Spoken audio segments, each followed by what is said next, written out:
welcome to a new video. I hope that you are happy and healthy, and in this video I will be telling you step by step how to paint watercolor and ink butterflies. Let's get into it.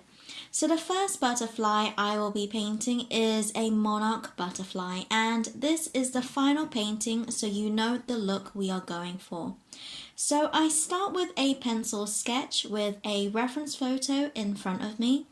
And since butterflies are more or less symmetrical, I start my drawing with a center line that will mirror both sides of my butterfly. Then I make a pencil mark of where the top, bottom and width of the butterfly wings will roughly be on my page. And then from there I can visualize how large the body of the butterfly should be along my mirror line. So I draw in the body, and from there I can sketch in the wings on one side and trying to draw it in proportion to the body. I think about where the wings come out from the body at the top and the bottom, and then how steeply the wings curve. For positioning the top and bottom wing, I see where along the body it levels up with, so again drawing the wings in proportion to the body. Then once I have drawn one side, then you can see I draw perpendicular lines to my mirror line so that I can make sure that the height of the wings is the same on both sides of the body. When you are drawing the sketch, you can make tweaks as you go along to make things in proportion and more or less symmetrical from each other. If the wings have curved or jagged edges, I draw out the main shape of the wing first and then add in the jagged edge later.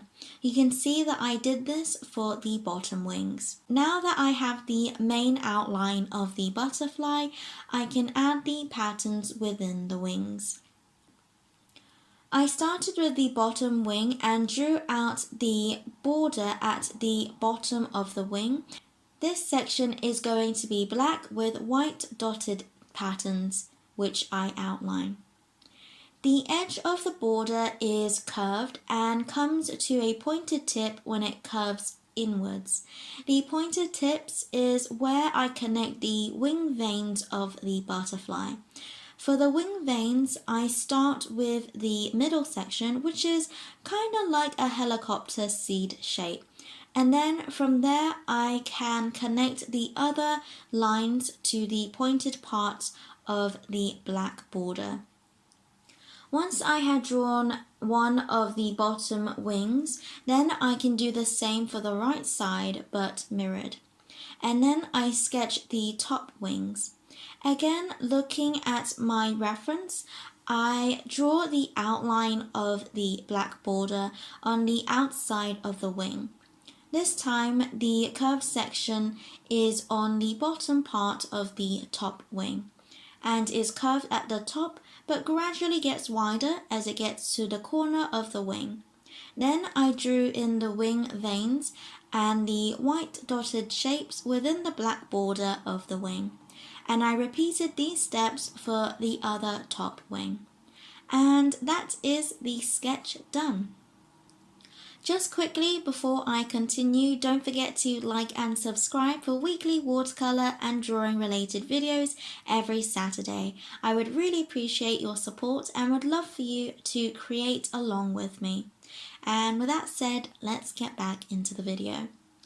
When painting the butterfly, I start with the light colors, and so looking at my reference, I paint the yellowy orange parts of the wings. I pre-mix my orangey yellow and orangey red colors and swatch them so that they are the colors I wanted, and then they are ready to be used.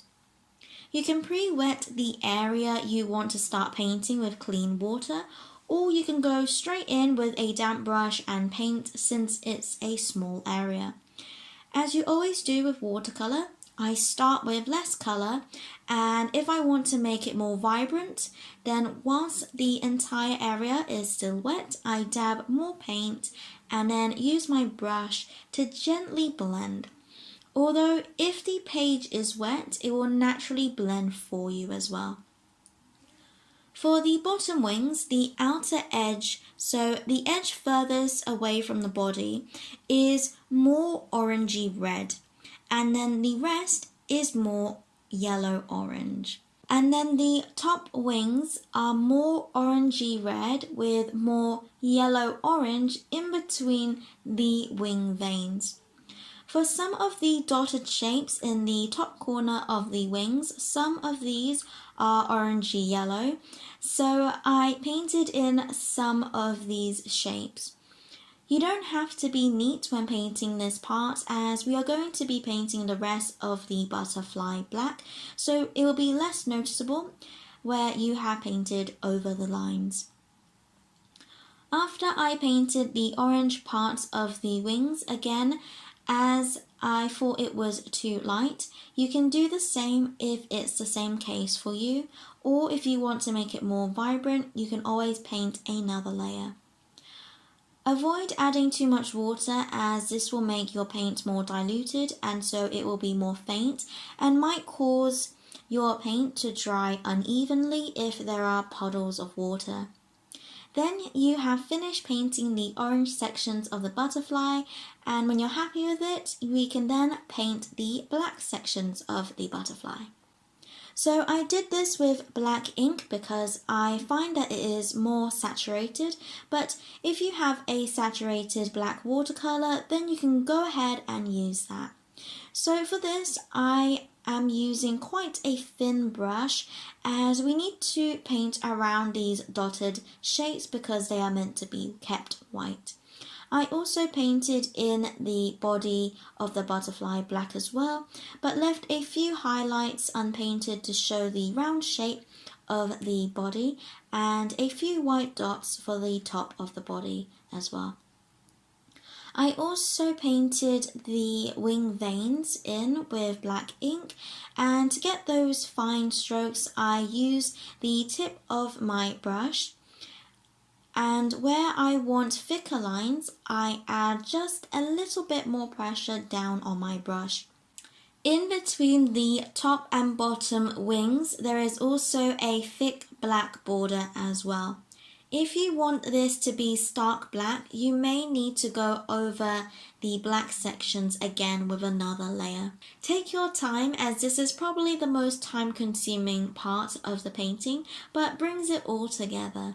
Once you have finished painting in the black sections, that is the monarch butterfly done. So since the butterfly drawing and painting process is quite similar for this second butterfly, I won't go into as much detail explaining it, but you'll be able to see how I am using the same or similar steps to paint this. I'll be saying any steps that are different to the first butterfly in text instead.